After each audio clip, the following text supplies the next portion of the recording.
For the last few years, it feels like every conversation about artificial intelligence has been focused on what the machines can do. The capabilities. Right. But the people actually working inside organizations, the practitioners, they're noticing something different. Nothing's not lining up. Exactly. The challenge isn't capability anymore. It's clarity. Yeah. We've been hearing these same observations again and again from people who operate real systems, and a lot of these insights come from experiences shared by Emmett Jain of Tech9 Labs. Right. They're on the front lines managing these tech environments for all sorts of businesses. So before we even get into AI itself, I think we need to start with a more basic question they're seeing. Why do organizations struggle so much with technology, even after they've successfully implemented it? That is the million-dollar question. Or, in the enterprise world, it's probably the billion-dollar question. Right. And we have this huge stack of research in front of us today, reports from Oliver Wyman, Harvard Business Review, breakdowns of these decision-making paradoxes, and they all seem to point to this one slightly uncomfortable truth. Which is? You can buy the most advanced, most expensive, most capable technology on the planet, and it can still make your organization dumber if you don't actually know how to operate it. That distinction you just made, buying the tech versus operating the tech, that feels like the exact friction point Amit Jain's team is seeing. I think it is. Because as a consumer, I assume if I buy a product, it just works. I buy a toaster, it toasts. But in a big company, you can buy the toaster, plug it in, and somehow you burn down the whole kitchen. Or, to be more accurate to what we're seeing in the research, you buy the toaster, but you don't have any bread, and your electricity is wired backward. Okay. This is what the researchers are calling the readiness gap. So let's dig into that, because I think the common assumption when AI fails is that the code was bad. The robot wasn't smart enough. But you're saying the robot is fine. It's the house it's living in that's the problem. Precisely. If you look at this Oliver Wyman report on corporate readiness, they have a name for this. They call it pilotitis. Pilotitis. That sounds like an illness. It's not far off. It's like an inflammation of the pilot programs. It describes this thing where a company gets all excited about AI, so they launch 20 different small experiments. Okay, I've seen this. You have a chatbot for HR, a predictive model for sales, a logistics sorter over here.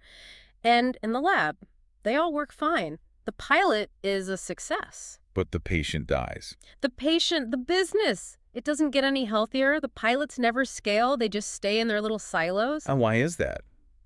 If the tech works. Because the companies are confusing three very different things. Automation, structured analytics, and AI. Okay, hang on. You have to parse that out. Yeah. Because I think if you stopped 10 executives on the street, 9 of them would use those terms completely interchangeably. I probably would. And that's the trap. The report uses this analogy that I think is just brilliant for this. Let's hear it. Imagine your company's data ecosystem is a dessert. Your structured analytics.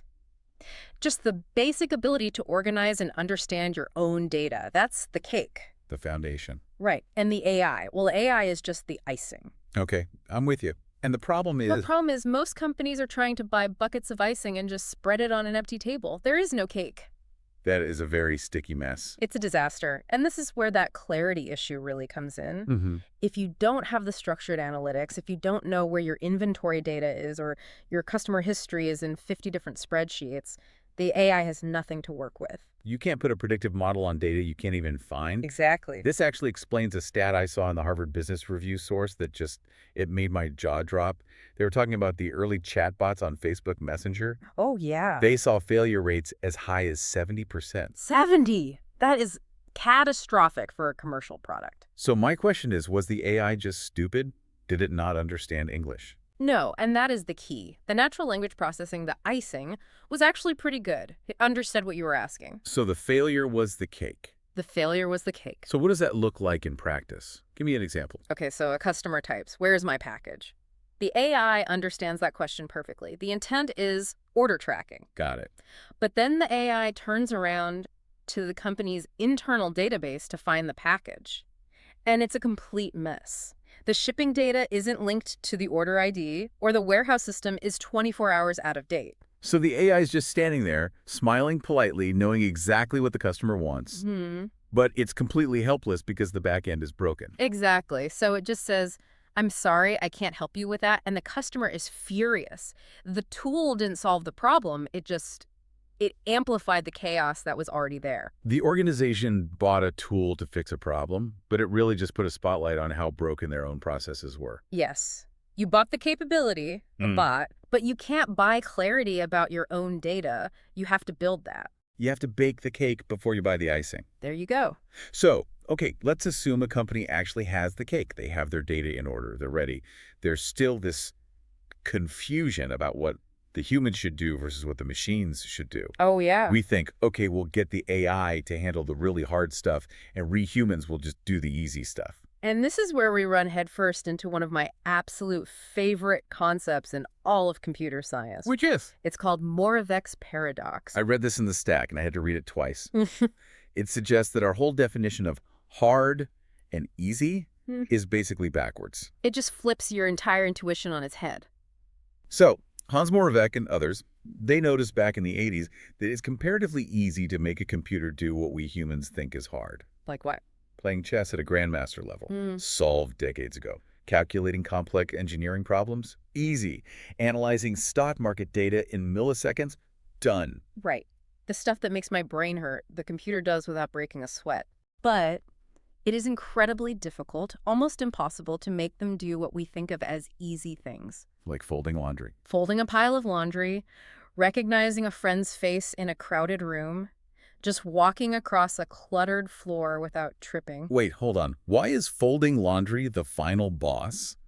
That sounds absurd. I do that while I'm watching TV. But you do it unconsciously. Think about what's actually required. You have to pick up this floppy piece of fabric with no defined shape. You have to identify this is a towel, not a shirt.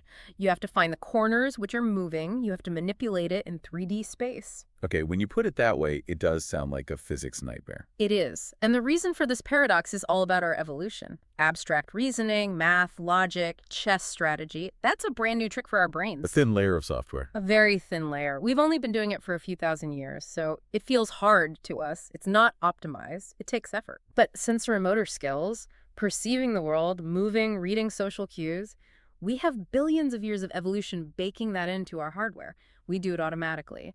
And because it's unconscious, we think it's easy.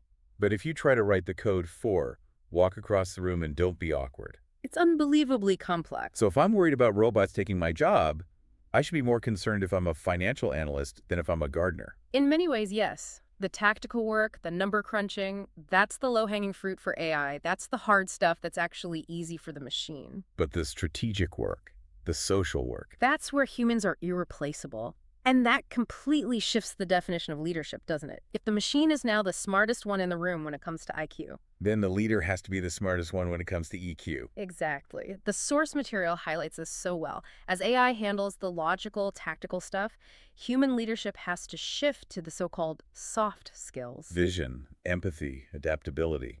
The soft skills suddenly become the hard currency. If the machine handles the data, the human has to handle the context. Speaking of context, I want to talk about what happens when the context completely breaks. Because algorithms are great as long as the world stays the same. Yes. The Black Swan event. We have this case study about Tyrico that shows what happens when the world just changes overnight. This is a classic example of the difference between what they call passive AI and active AI. So set the scene for us. This is a real manufacturer, Tyrico. Right. It's early 2020. Tyrico has spent a fortune on these state-of-the-art demand forecasting models. They look at historical sales data and they predict exactly how many tires to make. And for years, it worked great. Because history usually repeats itself. January 2020 should look a lot like January 2019. Until May 2020. The pandemic hits. Lockdowns everywhere, nobody is driving, and global demand for tires drops 65%, almost overnight. A massive crash. But here's the problem. The AI models were suffering from what's called overfitting. They were tuned so perfectly to the past, to a normal world, that they couldn't process a world that had just stopped. So the machine is looking at the calendar, it sees May, and it's thinking. Time to stock up for summer road trips. Oh, no. Exactly.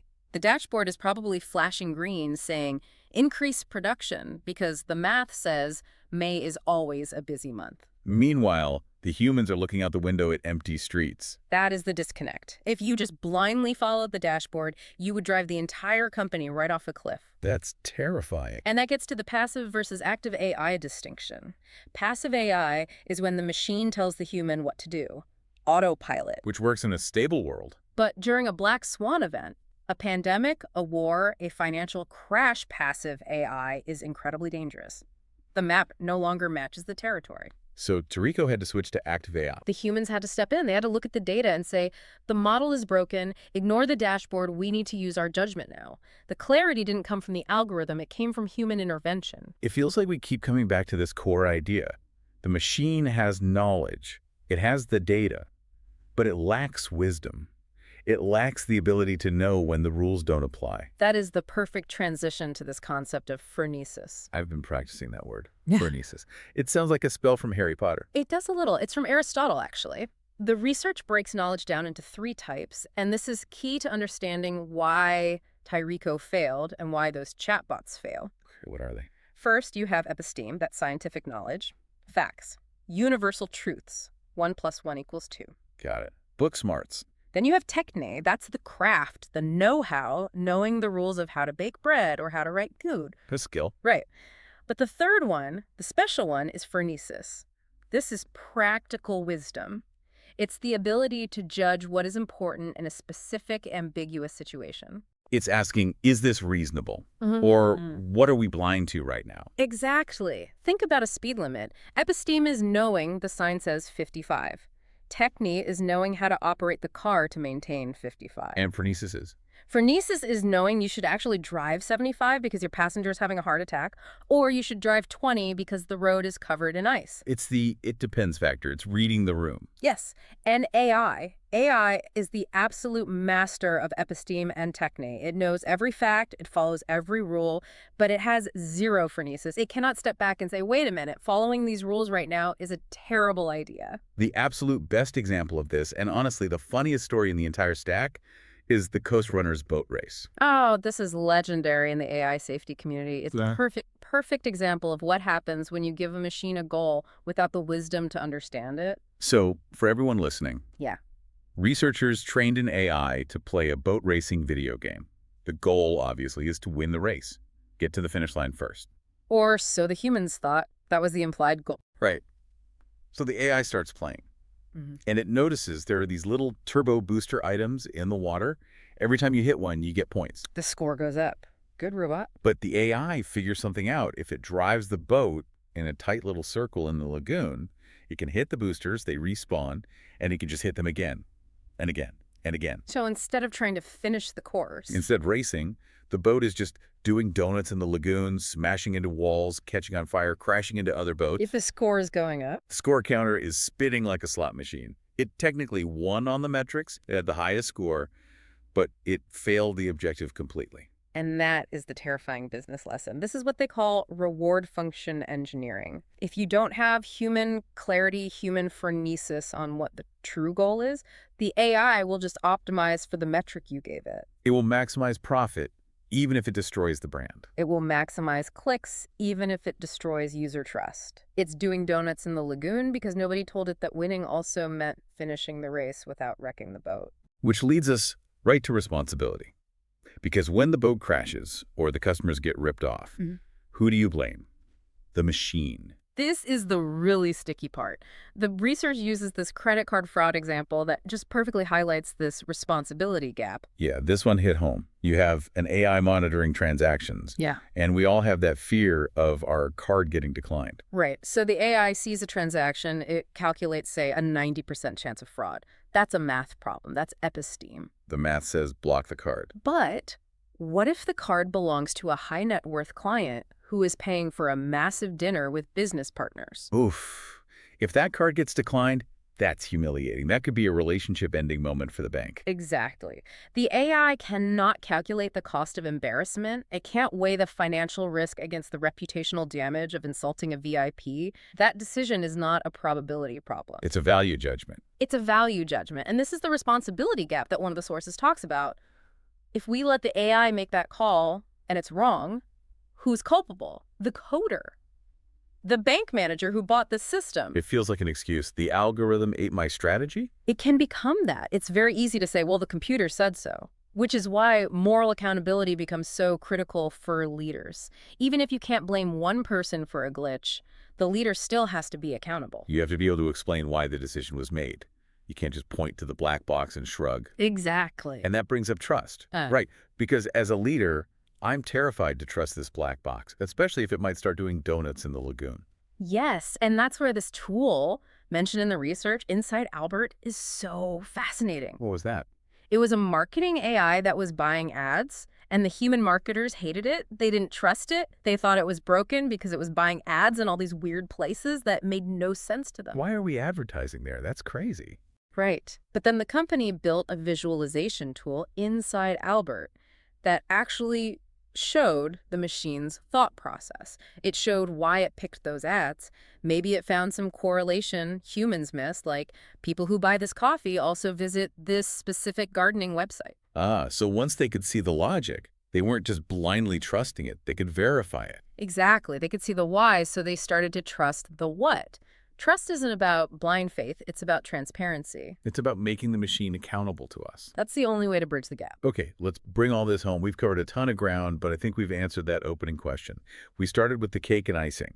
The idea that you can't do AI if your data foundation is a mess. Then we looked at Moravec's paradox, which tells us that the easy, human stuff context, common sense, is actually the hardest stuff to automate and our biggest strategic asset. We saw how black swans, like with Tyrico, break the models, and you need a human to grab the wheel. And we learned from that poor Coast Runner's boat that without phronesis, without wisdom about the true goal, an AI will happily destroy your business just to run up the score. So when we look at the insights from the field, from people like Emmett Jane, and combine it with this research, what's the one big takeaway for a listener? I think it's that we need to stop viewing AI as a replacement for human judgment and start seeing it as a tool that demands higher quality human judgment. We buy technology for capability, but we lose clarity because we hand over the judgment to a machine that only has the rulebook. Exactly. We hand over phronesis to a machine that only has Kekne. The tech works, but the operating model is broken if it assumes the machine can lead itself. The Moravec paradox proves we need humans for the easy stuff, the context, the empathy, now more than ever. In the upcoming episodes, we will explore artificial intelligence not as a futuristic concept, but as a practical reality inside organizations. We will look at where it helps, where it confuses, and where human judgment still matters. Because the important question isn't whether the technology is powerful. We know it is. The important question is whether we are prepared to operate it responsibly.